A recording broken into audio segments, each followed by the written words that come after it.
Shalom saudara, statistik Indonesia 2017 menunjukkan bahwa sebesar 77,82% dari para lansia hidup dari anggota rumah tangganya yang bekerja.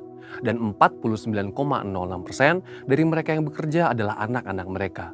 Sehingga banyak dari anak-anak muda generasi Yeremia sekarang yang mengalami tekanan keuangan yang sangat berat. Mereka kesulitan bukan karena tidak mampu bekerja untuk memenuhi kebutuhan, tetapi karena terhimpit seperti sandwich oleh tuntutan dari generasi di atasnya dan dari bawahnya seperti dirinya sendiri, istri atau suaminya, dan anak-anak mereka. Karena beban keuangan yang sangat berat tersebut, maka banyak orang memiliki anggapan bahwa generasi sandwich ini seperti generasi yang salah dilahirkan atau salah membuat keputusan keuangan. Namun, benarkah demikian? Tentu tidak. Kita adalah generasi Yeremia, yaitu anak-anak muda yang dipenuhi Roh Kudus, cinta mati-matian kepada Tuhan Yesus, tidak kompromi terhadap dosa, dan akan bergerak untuk memenangkan jiwa. Kita adalah murid Yesus yang melakukan apa yang Yesus lakukan. Salah satunya adalah menjadi saluran berkat bagi orang yang membutuhkan.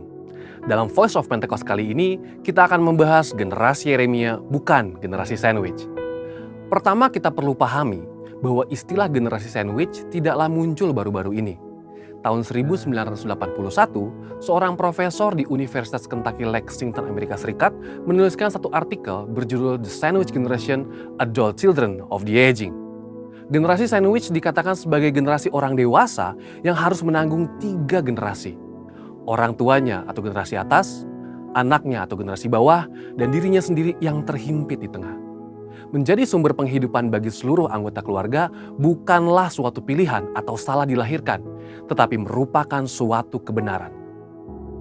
Apalagi jika anggota keluarga kita memang dalam keadaan yang tidak mampu bekerja oleh karena gangguan kesehatannya atau tidak mencukupi kebutuhannya. Ini merupakan perintah Tuhan. Di 1 Timotius 5 ayat 8 menuliskan perintah untuk kita memelihara sanak saudara kita. Jika kita tidak peduli pada kondisi keluarga kita, Rasul Paulus katakan kita lebih buruk dari orang yang tidak beriman. Kemudian kita harus menyadari fakta yang menunjukkan meskipun banyak generasi sandwich yang sangat kesulitan keuangan atau pasangan suami istri yang mengalami keretakan karena menanggung beban orang tua yang sudah tidak produktif, banyak dari generasi sandwich tersebut tetap bersukacita menanggung beban berat tersebut. Namun, ada 2 alasan besar yang mengakibatkan definisi generasi sandwich mempunyai konotasi yang negatif oleh karena mereka menjadi generasi yang terjepit.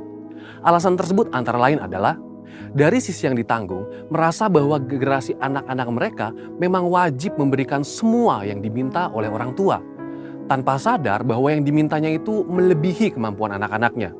Beberapa orang tua menganggap mereka lebih berhak atas penghasilan anaknya dibandingkan dengan pasangan anak-anak mereka.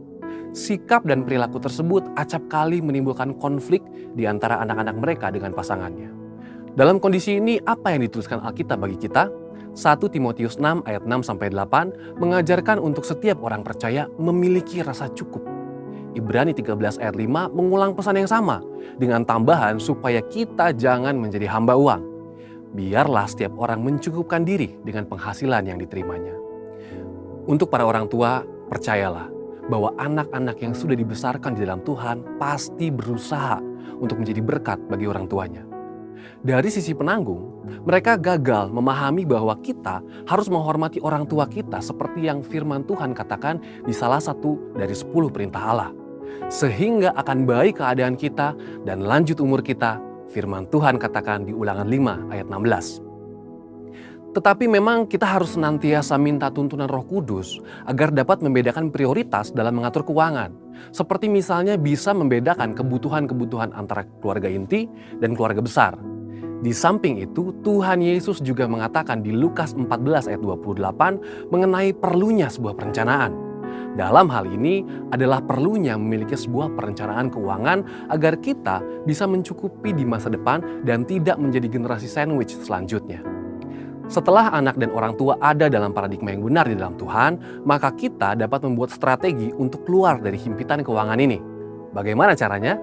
Yang pertama, berdoa, minta campur tangan Tuhan dalam keadaan keuangan kita. Yang kedua, membuat anggaran keuangan. Yang ketiga, investasi untuk masa tua. Yang keempat, membelikan orang tua asuransi kesehatan seperti BPJS atau asuransi kesehatan lainnya. Dan yang kelima, harus bisa membedakan prioritas antara keluarga inti dan keluarga besar. Jadi, tetaplah menjadi saluran berkat bagi keluarga saudara, bukan karena keterpaksaan, tetapi dengan kerelaan hati. Oleh kuasa Roh Kudus, generasi yang terjepit ini akan diangkat menjadi generasi Yeremia yang memberkati banyak orang. Ada janji Tuhan dalam Yeremia 17 ayat 7, diberkatilah orang yang mengandalkan Tuhan, yang menaruh harapannya pada Tuhan. Saudara, untuk penjelasan lebih lengkapnya dari tim teologi kami, silakan buka link yang ada di atas atau scan QR Code yang tersedia. Maranatha, Tuhan Yesus memberkati.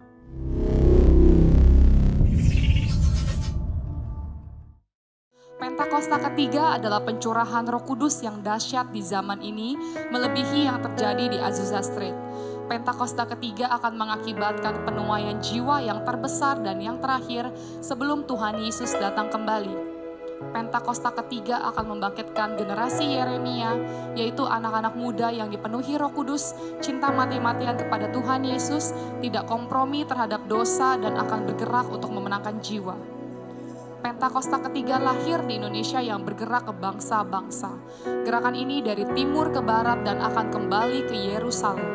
Pentakosta ketiga akan memberikan kuasa untuk menyelesaikan amanat agung Tuhan Yesus. Dan setelah itu Tuhan Yesus datang kembali. Bila ku buka mataku dan lihat wajah-Mu, ku terkagum bila ku lihat hidupku dan karya tangan-Mu. Ku tersanjung karena semua yang baik dalam hidupku, itulah karya-Mu. Kau beri kesempatan yang baru, dan ku ingin mengenal-Mu Tuhan lebih dalam dari semua yang ku kenal. Tiada kasih yang melebihi-Mu, ku ada untuk menjadi penyembah-Mu. Haleluya.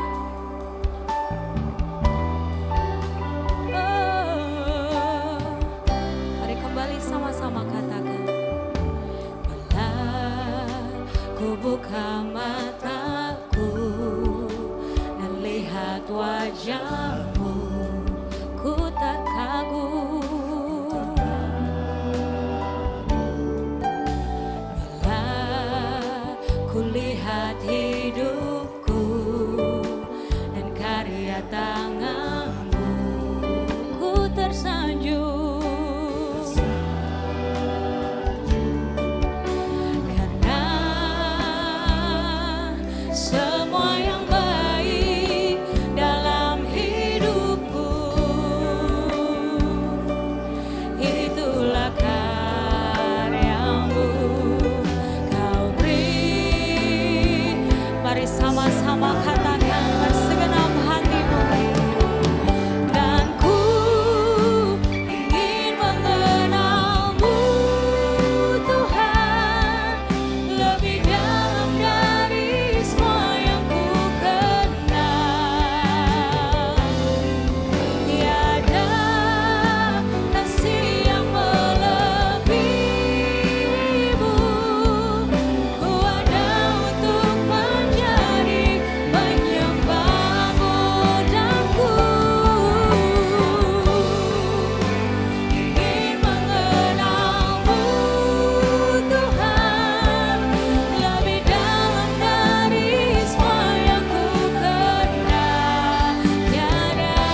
saja katakan.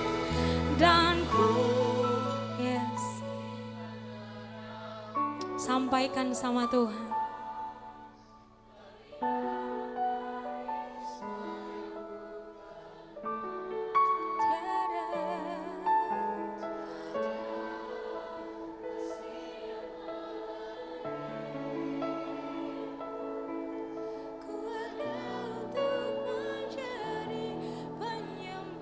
Sekali lagi Bapak Ibu dengan lembut katakan.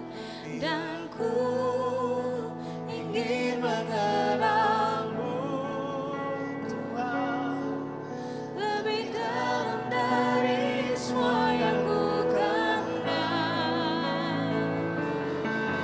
Tiada kasih yang melebihimu. Ku ada Mari sekali lagi dengan segenap hati arahkan ini kepada Tuhan. Ku Tuhan, dan ku ingin mengenalmu Tuhan, lebih dalam dari semua yang ku kenal. Tiada kasih yang melebihimu. Ku ada untuk menjadi. Kalau sekali lagi bersama katakan.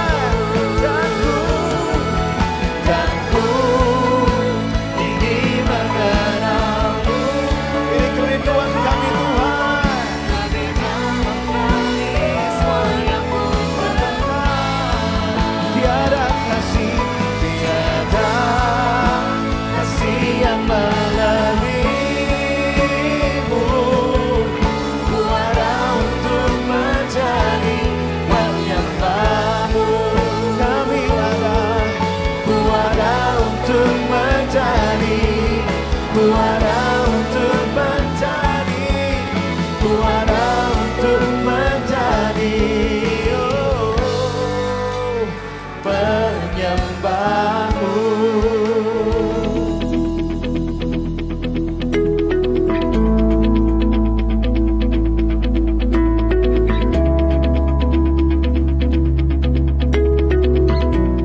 Nah, Bapak Ibu, gereja kita memiliki tema buah roh ya. Jadi selama bulan ini kita punya tema buah roh. Dan saya ingin mengajak kita untuk langsung saja melihat Yohanes pasalnya yang ke-21. Di dalam Yohanes pasal 21 ayat 1 sampai ayatnya yang kedua, kita akan sama-sama melihat perjumpaan antara Yesus dengan murid-muridnya yang sedang melakukan, ya kalau saya bisa bilang mereka ini orang-orang yang lagi gabut ya. Mereka benar-benar lagi gak tahu mau buat apa dengan hidup mereka. Because something happened, sesuatu terjadi. Nah ini yang kita mau bahas hari ini, sesuatu yang terjadi ini Bapak Ibu. Dalam Yohanes 21 ayat 1 dikatakan, kemudian Yesus menampakkan diri lagi kepada murid-muridnya di pantai Danau Tiberias, dan ia menampakkan diri sebagai berikut. Di pantai itu berkumpul Simon Petrus, Thomas yang disebut Didimus, Nathanael dari Kana yang di Galilea, anak-anak Zebedeus, dan dua orang muridnya yang lain yang kalau kita cari tahu, kita nggak tahu satu orangnya siapa, tapi satu orang lagi itu pasti Yohanes. Jadi kalau kita lihat Yohanes 21, saudaraku, latar belakangnya begini ya. Ini orang-orang gabut itu artinya ini orang-orang yang nggak tahu benar-benar nggak tahu mau ngerjain apa. Karena sejak Yesus mati, pelayanan yang sudah rutin mereka lakukan itu berhenti tiba-tiba. Nah kalau saudara orang yang sudah cukup lama berkecimpung dalam dunia pelayanan, tidak pelayanan itu masalah buat saudara. Ya, karena itu yang saudara sudah lakukan seumur hidup saudara mungkin. Atau bertahun-tahun yang saudara lakukan adalah melayani Tuhan. Jadi ketika saudara pada akhirnya tidak melayani karena tidak ada ruang untuk melayani, saudara jadi orang yang, mau ngapain sekarang ya?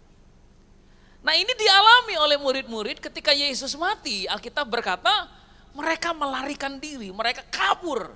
Mereka ketakutan, bahkan sampai Petrus harus menyangkal Yesus 3 kali. Karena dia takut disiksa atau dihakimi, bahkan ditangkap seperti gurunya. Seperti Yesus.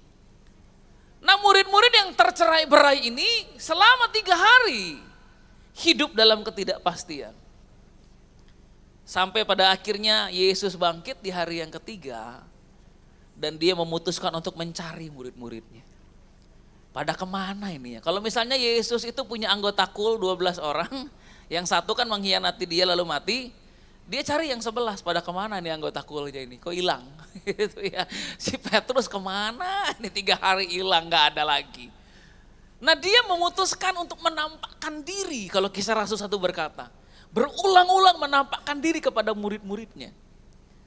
Nah, saudaraku, ini gak sesepele itu. Saya mau tanya dulu sama saudara, pernah tidak saudara dalam hidup saudara pernah punya pengalaman begini? Bagaimana caranya Anda mengajak kembali seseorang untuk bekerja sama atau mengajak kembali seseorang untuk menjalin relasi kalau orang itu Anda tahu pernah mengalami luka, trauma, atau pengalaman yang menyakitkan. Kira-kira gimana cara ngajakin orang itu balikan lagi? Karena Anda tahu nih orang pernah dikhianati, ini orang pernah terluka, ini orang pernah pahit, ini orang pernah trauma, ini orang pernah kecewa. Nah, gimana caranya saya ngajakin ini orang untuk jalin lagi hubungan? Atau untuk memulai lagi bersama-sama? Nggak gampang ya. Nah, murid-murid ini bukan orang-orang yang dalam kondisi baik pada saat itu. Mereka adalah orang-orang yang baru saja mengalami pengkhianatan mungkin terbesar sepanjang sejarah umat manusia. Karena sampai sekarang Judas Kis itu tetap diulang-ulang. Ketika Yudas mengkhianati Yesus, yang dikhianati bukan cuma Yesus, saudara. Dia mengkhianati seluruh anggota pelayanan itu. Atau kalau kita boleh sebut itu gereja, seluruh gereja dikhianati oleh Yudas. Kalau kita sebut itu perusahaan, seluruh perusahaan dikhianati oleh Yudas ini. Jadi yang dikhianati Yudas bukan cuma Yesus, dia mengkhianati Petrus. Dia mengkhianati Yohanes. Dia mengkhianati Yakobus. Dia mengkhianati Thomas, Nathanael. Dan saya merasa begini, tidak ada yang pernah menduga bahwa di dalam komunitas yang dipimpin oleh orang sesempurna Yesus, bisa ada model Yudas Iskariot. Kok bisa ada orang kayak begini? Padahal yang mimpin kita itu udah Yesus sendiri. So, ketika Yesus punya misi untuk mengajak mereka kembali, untuk melayani kembali dengan dia, untuk percaya lagi, saya merasa itu bukan misi yang gampang. Itu misi yang susah sekali untuk dilakukan. Nah, saya ingin hari ini kita coba menjelajahi bagaimana cara Yesus untuk pada akhirnya bisa membawa orang-orang ini menyadari. Untuk mereka akhirnya pulih dan kembali mau melayani Tuhan. Karena kalau mereka nggak mau melayani Tuhan, kita nggak akan ada, saudara. Ini gereja nggak akan ada ini. Karena gereja lahir dalam Kisah Rasul pasalnya yang kedua. Ketika Roh Kudus tercurah di loteng Yerusalem, murid-murid penuh dengan Roh Kudus, itulah hari kelahiran gereja. Jadi ini kalau orang-orang ini contohnya nih ya, Yesus bilang sama Petrus, Petrus kamu mau pelayanan lagi enggak? Hei sorry ya Tuhan ya, aduh sejak ketemu Yudas saya udah kapok pelayanan. Kalau Yesus misalnya tanya sama Thomas, gimana Thomas? Thomas kan simbol dari orang yang ragu ya. Gak yakin saya nih kalau pelayanan bisa maju ya.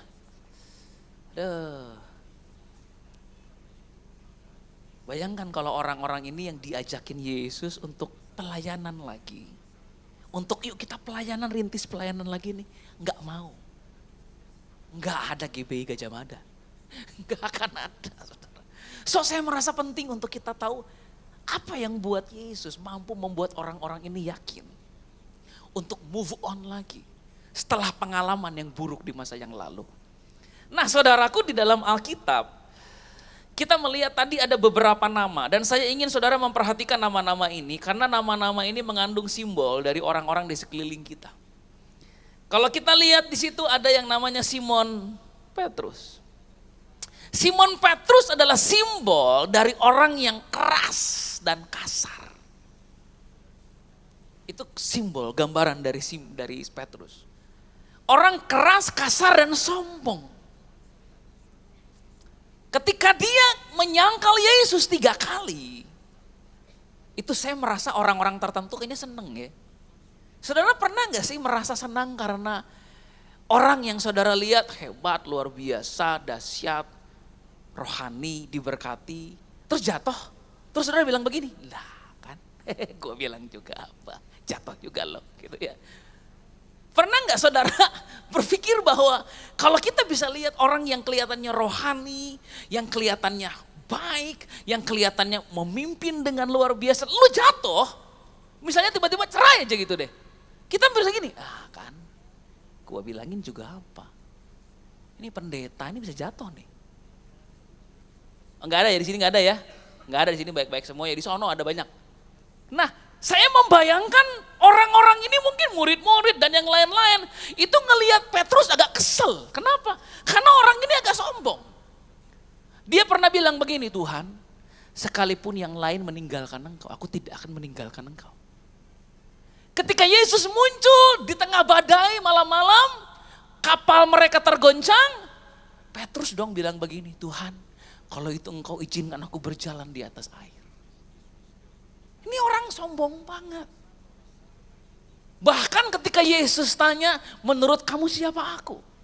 Petrus dong yang jawab, engkaulah Mesias, anak Allah. Ada gambaran orang kayak gitu di tempat kerja atau di pelayanan? Ada ya? Yang gini nih ngeselin nih. Sok banget. Jadi ketika Petrus jatuh, saya merasa Petrus sebagai pemimpin mikir gini loh. Malu aku ini.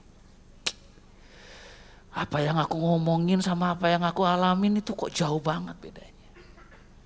Ketika Yesus berurusan dengan Petrus, dia tanya begini, Petrus, kamu masih mengasihi aku enggak? Oh, saudara baca di ayat berikutnya. Iya Tuhan, yuk pelayanan lagi atau gembalakan domba-dombaku. Yang kedua nama yang ditulis adalah Thomas. Thomas simbol dari orang yang curigaan, enggak percayaan, susah diyakinkan, selalu pesimis. Nah, orang kayak gitu ada enggak? Yang misalkan nih saudara nih pemimpin proyek, teman-teman, kita punya proyek nih ini. Dia akan bicara dengan berkata begini, enggak yakin tuh gue bakal jadi tuh yang kayak gitu. Teman-teman, kita akan ada pelayanan misi ke panti jompo, dananya dari mana? Emang ada yang mau nabur zaman sekarang? Gitu ya. Jadi ini orang begini ada ini. Lalu siapa lagi? Nathanael. Nathanael itu adalah seseorang yang ketika orang-orang bilang begini, ini Yesus dari Nazaret. Nathanael adalah orang yang bilang begini, memangnya ada yang baik dari Nazaret? Nathanael adalah simbol orang yang punya prasangka buruk sama orang lain. Dari mana lah? Kampung mana? Sebelah mana Sumatera itu? Emang ada yang bagus dari situ? Emang lo bisa berhasil? Nah kira-kira begitu nih orang Nathanael ini. Lalu anak-anak Zebedeus. Saudara tahu anak Zebedeus adalah mereka yang berantem. Karena pengen duduk di sebelah kanan sama sebelah kiri Yesus. Yang mereka pikirin cuma siapa yang paling hebat. Siapa yang harus lebih dikenal. Sekarang bayangkan orang-orang ini plek semua ada dalam circle saudara. Bagaimana cara saudara menyikapi kehidupan? What will you do if that kind of people is around you? Makanya ada sebuah kecenderungan dari generasi milenial, ya saya ini milenial. Kecenderungan kami ini untuk nggak mau berurusan sama orang kayak gitu. Karena usia saya sekarang ini lagi sibuk kerja, sibuk pelayanan, sibuk ngurusin anak, ya, sibuk untuk memelihara keluarga, sibuk mikirin bayar uang sekolah gimana, sibuk mikirin bagaimana cara bayar kebutuhan sehari-hari. Sibuk mikirin nanti masa depan mau bagaimana. Jadi kami ini tidak ingin ada drama ya dalam kehidupan karena di rumah sendiri udah banyak drama. Makanya generasi seperti saya ini umumnya akan menarik diri dari segala sesuatu yang sifatnya begitu. Orang-orang kayak gitu, Kimi tuh gak mau ikutan, udah jauh-jauh aja deh. Dan itu menjadi salah satu budaya generasi kita zaman sekarang. Kenapa? Karena kita gak mau dikelilingi orang kayak gitu. Anehnya adalah Yesus justru memilih orang seperti itu dalam lingkungan komunitasnya. Pertanyaannya kan menjadi kenapa ya? Seperti itu. Nah saudaraku, ketika kita belajar dari Yesus, kita baru ngerti loh. Ketika Tuhan memilih orang-orang seperti ini yang ada dalam komunitas pelayanannya, dia lagi menunjukkan kepada kita sebuah rahasia penting. Apa itu? If you really know who you are, your surrounding will never change you. Kalau kamu benar-benar sadar siapa kamu, situasi sekeliling gak akan mempengaruhi kamu. Karena Yesus sadar, kita gak akan pernah bisa menghindar dari orang-orang seperti itu.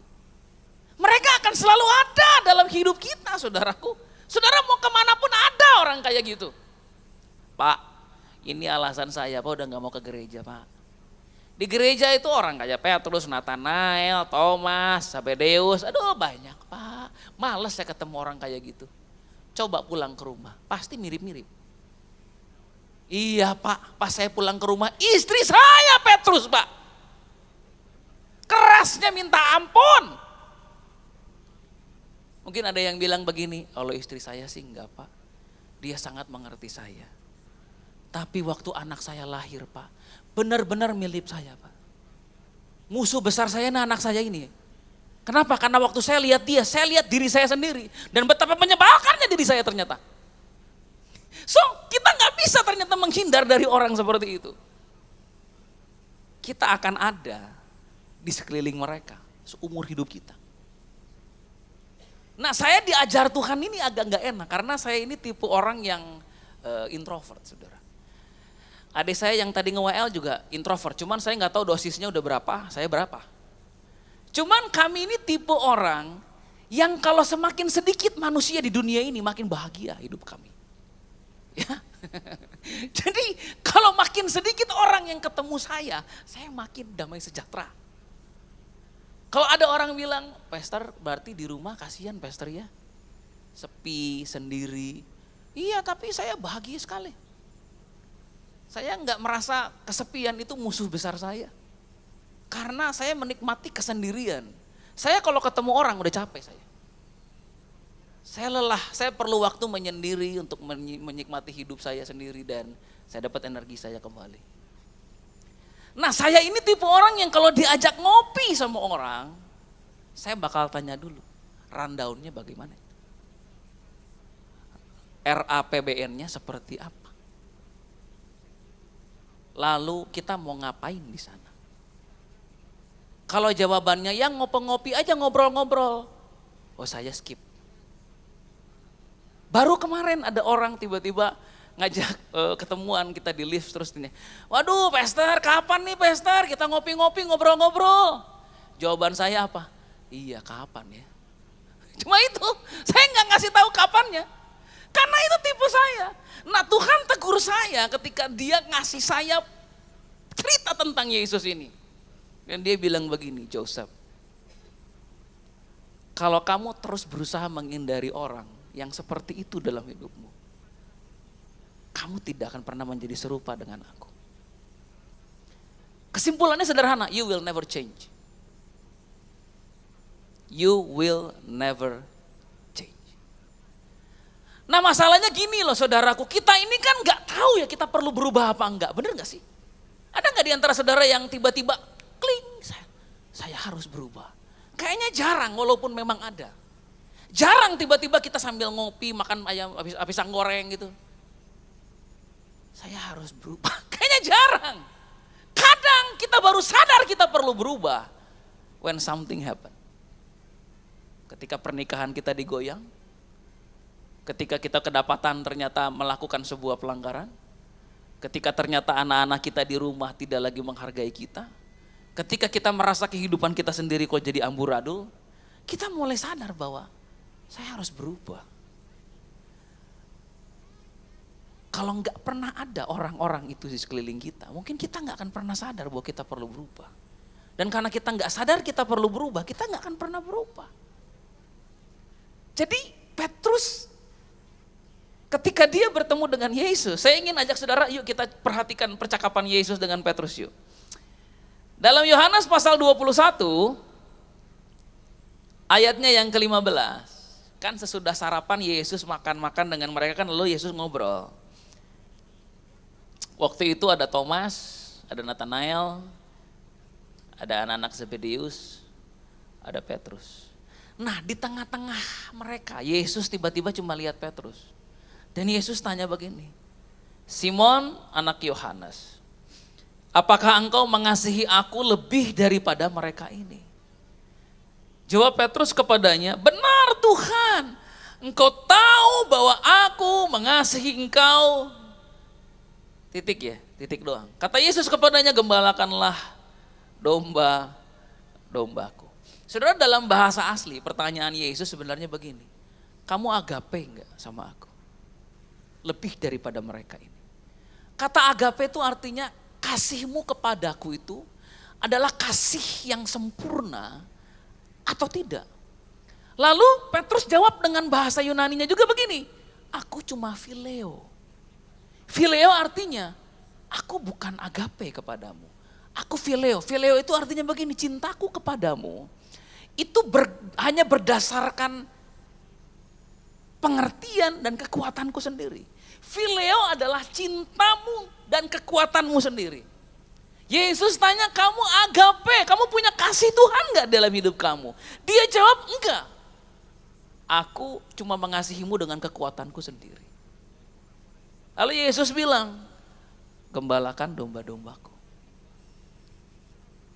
Pertama Yesus bilang sama Petrus begini, Petrus, saya mau kasih tahu alasan. Kenapa ketika kamu berhadapan dengan orang-orang yang sulit dalam hidupmu, kamu terus gagal?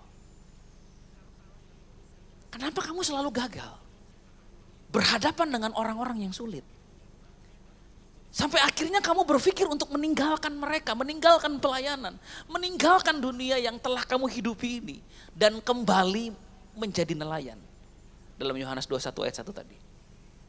Saya mau tanya sama saudara sekarang, berapa banyak di antara kita yang mau menyadari bahwa kita seringkali gagal ketika berhadapan, berurusan dengan orang-orang yang sulit? Pertanyaannya, kenapa saudara gagal? Pertanyaan itu yang Yesus jawab di pertanyaan yang pertama. Karena kamu mencoba mencintai orang dengan kasih dan kekuatanmu sendiri. Which is impossible. Kenapa impossible? Saya baru menemukan sebuah artikel yang menjelaskan. Apa alasan orang capek jadi orang baik? Ya kayaknya bagus banget judulnya ya. Pernah gak sih saudara ngerasa capek jadi orang baik? Ada yang di sini. Pernah capek jadi istri yang baik ya, jadi suami yang baik, pegawai yang baik. Pernah? Jadi menantu yang baik, mertua yang baik. Pernah capek ya? Capek jadi orang baik, Pak.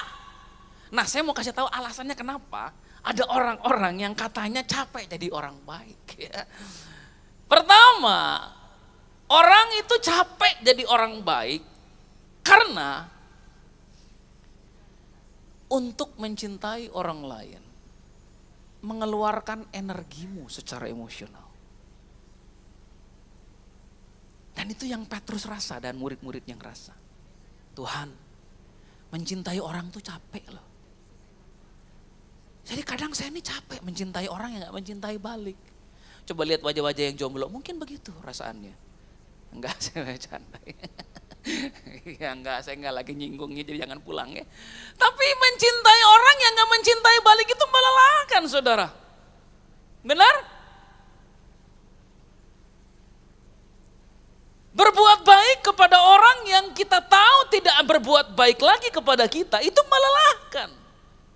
Saking melelahkannya, kalau kita pakai kekuatan kita sendiri untuk melakukan itu, kita pasti akan lelah, capek. Dan itu yang Petrus katakan kepada Yesus secara tersirat. I'm tired of loving people who will never love me back. Makanya Yesus tanya, kamu pakai kasih agape atau kasih phileo? Karena kalau kamu pakai kasih phileo, kasihmu sendiri, kamu pasti capek. Kenapa? Karena kalau kamu pakai kasihmu sendiri untuk mencintai orang, kamu lakukan itu untuk dirimu. Dan kalau kamu lakukan itu untuk dirimu, kamu pasti capek. Kamu harus lakukan itu untuk Tuhan. Dan untuk melakukan buat Tuhan itu kamu perlu agape.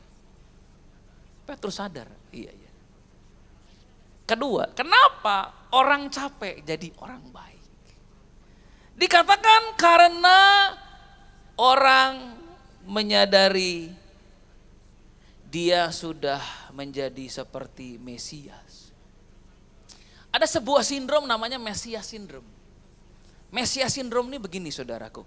Kalau saudara sempat dibesarkan dengan keluarga yang mungkin kurang beruntung secara finansial, saudara sejak kecil sudah didesain untuk nolong keluarga. Nolong adik, nolong mama, nolong papa, ya, ponakan, sepupu, tetangga orang, itu tolongin sama saudara semua. Nah, ketika saudara beranjak besar tanpa saudara sadari, sindrom ini saudara bawa. Di mana apa-apa harus saya yang tolong. Kalau ada masalah keluarga harus saya yang ikutan. Sampai satu ketika suami saudara capek ngelihat saudara. Karena saking stres dan beratnya beban saudara untuk ngurusin masalah orang, masalah rumah tangga saudara nggak saudara beresin. Jadi di rumah terjadi ledakan perang dunia keempat, di keluarga orang semua damai sejahtera. Karena saudara. Jadi buat keluarga orang lain saudara adalah Mesias. Buat keluarga saudara sendiri, saudaralah setannya. Ngurusin masalah orang, pulang ke rumah. Di rumah bermasalah. Saya tuh baru sadar begini loh, kalau kita nggak siap untuk konseling orang, mending jangan. Karena energi emosional yang Anda pakai untuk mengkonseling orang, itu besar. Saking besarnya energi yang Anda keluarkan untuk mengkonseling orang, ketika Anda pulang ke rumah, Anda nggak punya sisa energi secara emosional untuk berhadapan dengan konflik dalam rumah. Makanya banyak keluarga pendeta cerai, berantakan. Karena setelah melayani jemaat yang penuh dengan konflik emosional, pulang ke rumah, di rumah ada masalah. Dia udah nggak punya cadangan energi untuk berhadapan dengan masalah di rumahnya. Ya hancur saudaraku. Pernah saudara merasa capek jadi orang baik karena selalu harus saudara? Seperti Mario Balotelli ketika dia mencetak gol buat Italia. Dia buka kaosnya, dia bilang, why always me, katanya. Apa solusinya? Solusinya adalah jangan andalkan kekuatan saudara sendiri. Saudara harus datang sama Yesus.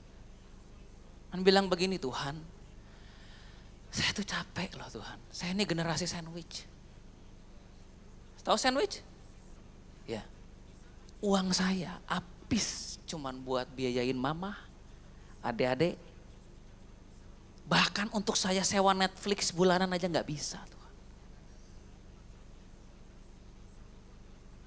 Kalau pakai kekuatan sendiri, saya jamin saudara bakal capek, jadi orang baik, malas. Tapi kalau pakai kekuatan Yesus, Dia akan tolong saudara. Dia akan mengangkat beban saudara yang terlalu berat itu. Dia akan beri kemudahan untuk setiap hal yang saudara urus selama ini. Amin. Memang ngurusin orang tua susah, ngurusin adik-adik susah. Karena ngurusnya sendiri. Tapi kalau kita minta Tuhan tolong saya ini harus kerja karena saya harus biayai orang tua keluarga saya. Saya percaya ada mujizat buat kita. Amin. Jadi walaupun kita masih tetap harus dalam tanda kutip jadi juru selamat buat keluarga. Kita nggak pakai kekuatan kita lagi karena kita tahu ada mujizat Tuhan. Pertolongan Tuhan atas kita. So, kenapa orang capek jadi orang baik? Karena dia udah jadi juru selamat buat semua orang. Terakhir, kenapa orang capek jadi orang baik?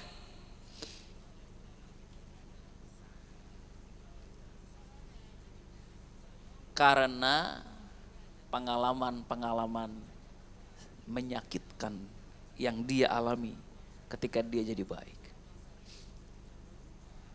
Dia pikir, apa saya jadi baik buat orang nih, buat keluarga. Saya kok malah salah mengerti, saya malah disakiti. Buat apa, saya nggak ada gunanya sama sekali.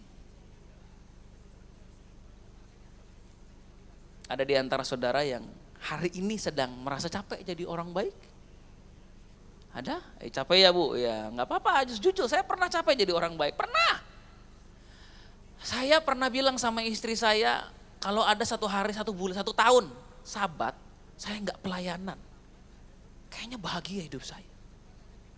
Karena sejak saya lulus SMA, sejak saya SMA saudara, saya tuh udah berkecimpung dalam pelayanan. Saya khotbah pertama kali itu umur 16 tahun. Saya masih ingat pertama kali saya khotbah pegang kertas panjang. Sampai keringet dingin. Nyoba khotbah di depan anak SMA juga. Bertahun-tahun berlalu dari saya umur 16 sampai saya sekarang umur 18 enggak ya. Sampai saya umur 41. Kira-kira sudah berapa tahun saudara saya berkecimpung dalam dunia pelayanan. Ngurusin orang, ngurusin masalah orang, ngurusin revival, ngurusin jiwa-jiwa, ngurusin penuaian jiwa-jiwa, transformasi Indonesia. Apa enggak mumet? Sampai pada sebuah titik saya bilang, capek saya Tuhan. Nah, di titik itu Tuhan bilang sama saya begini, kenapa kamu bisa sampai capek? Nah, saya bilang alasan-alasannya sama Tuhan. Dan akhirnya Tuhan bilang dalam hati saya, kasih siapa yang kamu pakai untuk mengasihi, untuk melayani aku? Kasihmu sendiri kan? Lalu saya mulai merenung dan saya berkata, apa indikatornya ketika saya tidak mencintai dan melayani Tuhan dengan kasih Tuhan, tapi dengan kasih saya sendiri? Saya kan harus tahu dong indikatornya apa. Indikator yang pertama, ketika kita tidak lagi mengasihi manusia, mengasihi Tuhan, melayani Tuhan dengan kasih Tuhan tapi dengan kasih kita adalah begini loh. Anda menjadikan manusia motivasi Anda untuk berubah dan mengasihi. Dalam Galatia pasal 1 dikatakan begini, adakah masih kucari kesukaan manusia? Adakah aku melakukan sesuatu untuk manusia? Jika ya, aku bukan hamba Kristus. Nah saudaraku, saya kasih contoh sederhana adalah begini. Salah enggak kalau si suami ingin berubah karena istrinya? Enggak dong ya. Kan di film-film Korea juga begitu ya. Oh dia mau kasih ausu gitu. Artinya aku mau berubah demi kamu. Ya, kira-kira gitu artinya. Yang ketawa di belakang jangan gitu ya Bu ya. Jangan, nanti saya mau les Korea beneran. Tapi enggak ada salahnya, itu sangat romantis itu. Aku mau berubah demi kamu loh. Nah itu menjadi tidak alkitabiah karena kita tahu kalau kita jadikan manusia alasan untuk kita berubah, kita akan capek. Pernah kita jadikan manusia alasan kita berubah? Dan ketika manusia yang jadi alasan kita berubah nggak berubah, gimana? Kita akan balik lagi ke kehidupan kita yang lama. Kita bilang sama istri, aku nggak bakalan lagi kasar sama kamu. Enggak, aku mau berubah. Demi kamu aku mau berubah. Tapi kan dalam hati kita punya ekspektasi. Lo juga harus berubah. Gua doang. Tapi nggak ngomong. Kita cuma bilang, aku mau berubah karena kamu. Nah ketika kita mulai berusaha berubah tadi, jadi lembut. Pagi-pagi istri bangun tidur udah telur ceplok di depan. Saking kita pengen berubahnya. Kalau kita lagi marah sama istri, kita udah gak lagi bentak. Kita ngomong lembut sekali. Kamu kok begitu, Ma? Gitu ya. Ternyata orang yang menjadi alasan kita berubah, gak berubah. Anda berubah, istri Anda gak berubah. Apa yang akan Anda lakukan? Capek gue berubah, dia enggak. Enak aja, udah kan gitu kan. Balik lagi ke kehidupan yang lama, kenapa? Karena manusia adalah alasan kita berubah. Kalau pemimpin di gereja alasan saudara berubah, capek saudara. Karena ini cuma dengar-dengar ya, karena saya juga kan pemimpin. Pemimpin tuh kadang begitu. Kadang bisa Anda mengerti, kadang enggak. Serius. Pemimpin tuh kadang senang sama Anda, kadang enggak senang sama Anda. Iya. Emang begitu dari sononya, termasuk saya. Jadi kalau saudara mau menyenangkan saya dengan dalam pelayanan, saudara capek. So, siapa yang harus kita senangkan kalau kita mau berubah? Tuhan. Kedua, indikator kita memakai kasih kita sendiri untuk berubah dan bukan kasih Tuhan adalah ketika kita berpikir apa yang kita lakukan buat orang itu akan mengubah orang itu. Kalau yang pertama cuma ekspektasi, gue harap lo berubah ya. Kalau yang kedua bukan ekspektasi, gue percaya kalau gue berubah, lo juga berubah. Seperti Romeo and Juliet, seperti Jack dan Rose.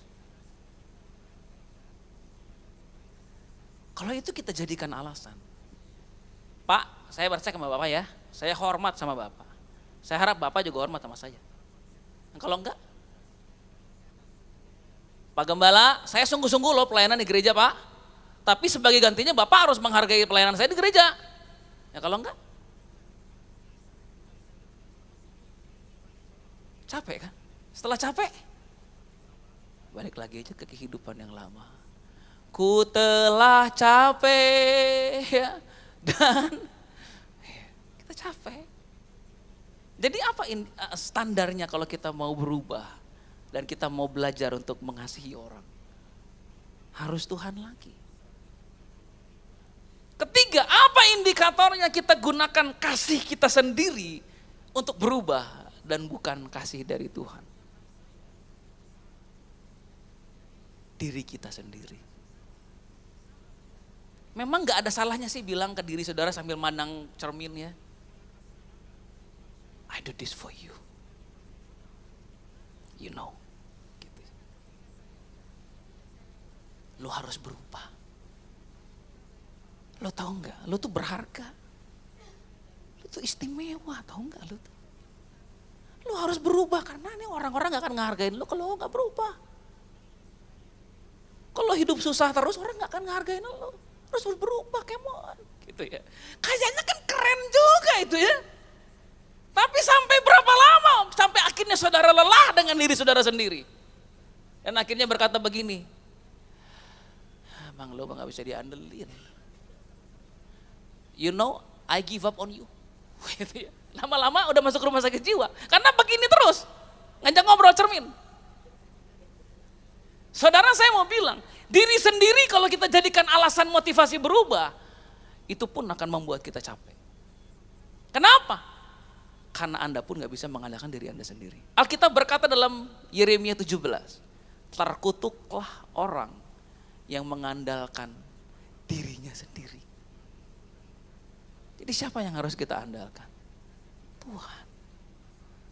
Amin. Karena kita sendiri juga gak bisa mengubah kita. Tuhan bisa ubah kita. Dan dalam perjalanan kita untuk berubah dan akhirnya memiliki buah-buah roh dalam hidup, kita pasti bakal mengalami banyak jatuh bangun. So when people give up on you, when you yourself give up on you, Tuhan berkata apa? I won't give up on us. Amin. Ketika orang-orang menyerah sama saudara dan berkata, enggak akan berubah kamu. Ketika dirimu sendiri berkata, kamu enggak akan pernah berubah. Tuhan berkata, aku bisa mengubah kamu. Kasihku bisa mengubah kamu. So hari ini saya ingin mengajak saudara, mari kita lihat sebagai penutup Galatia 5 ayat 22. Di dalam Galatia 5 ayat 22, di situ saudara akan melihat ada 9 buah roh. Loh, banyak banget ya. Coba kita lihat 9 buah roh itu dan mana yang sudah bertumbuh dalam kita. Mana yang belum. Mana yang rasanya udah manis, mana yang sepet ya. Coba saudara pikirkan masing-masing ya, kita coba pikir ya. Pertama, tetapi buah roh dalam Galatia 5:22 adalah kasih. Nah definisi kasih itu begini saudara, ternyata ketika saya cari tahu definisi dari kasih. Kasih adalah memilih untuk memperdulikan orang lain. Lawan dari kasih adalah memilih tidak memperdulikan orang lain. Nah kalau buat saya orang introvert, kasih ini agak susah.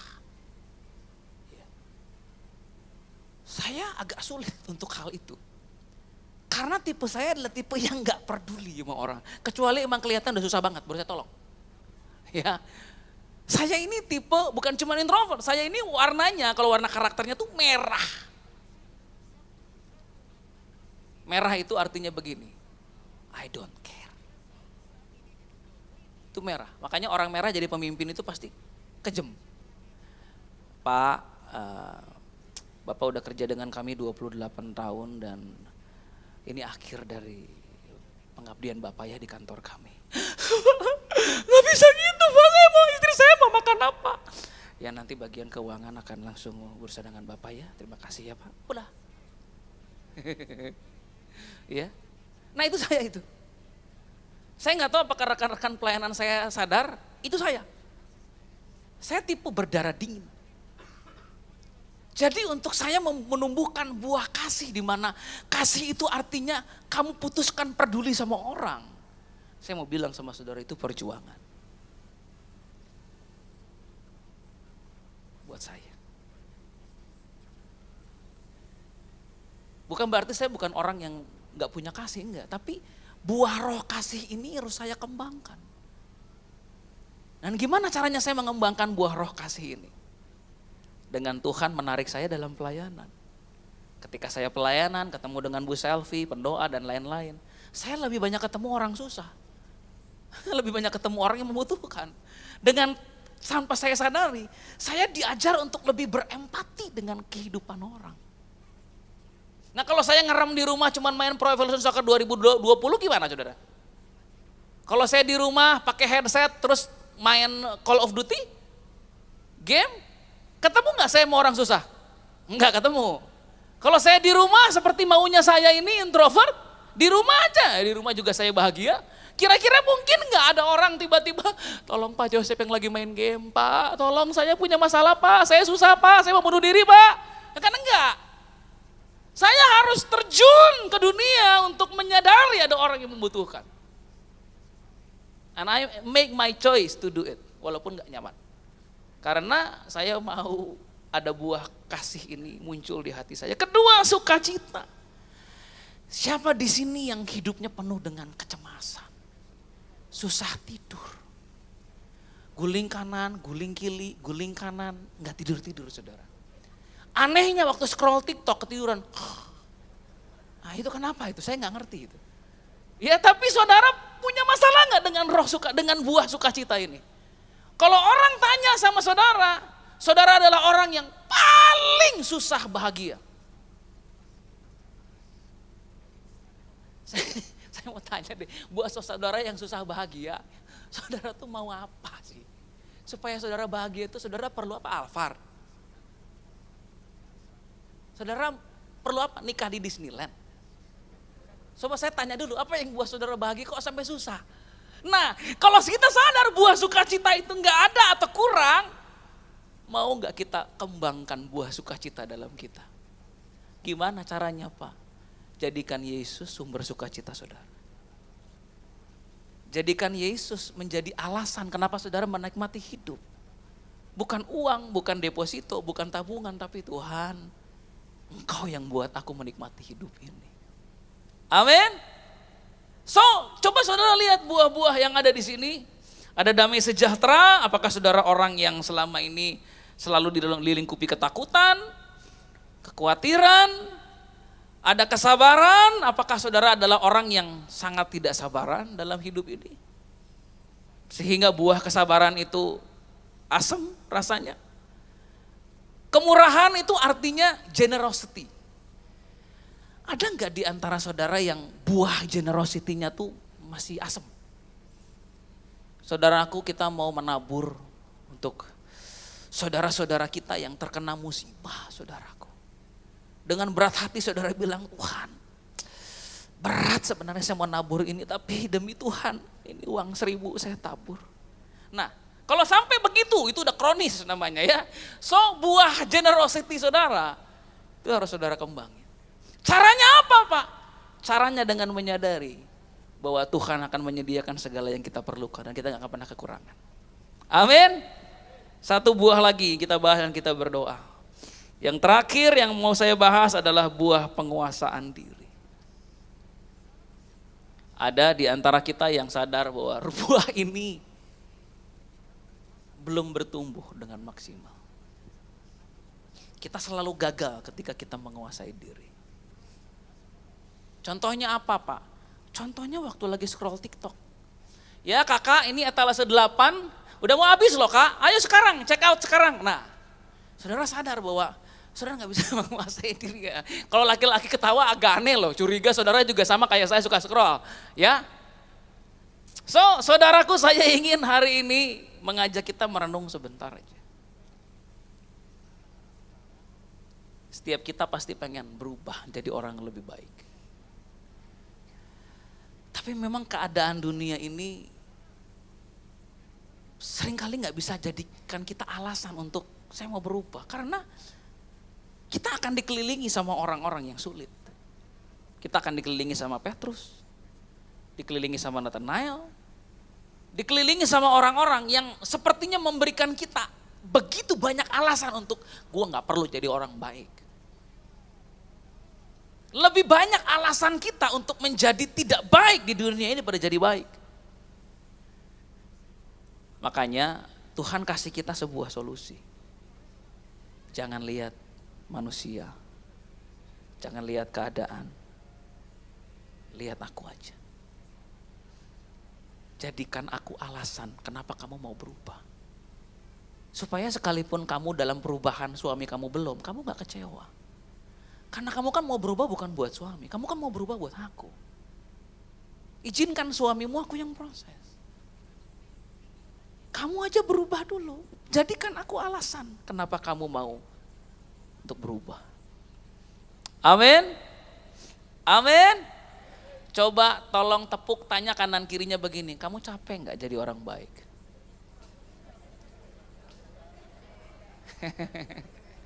Amin. Kalau saudara berkata, Pak saya capek, saya punya pesan dari Tuhan Yesus. Marilah kepadaku hai kamu letih lesu berbeban berat. Aku akan memberi kelegaan kepadamu. Amin.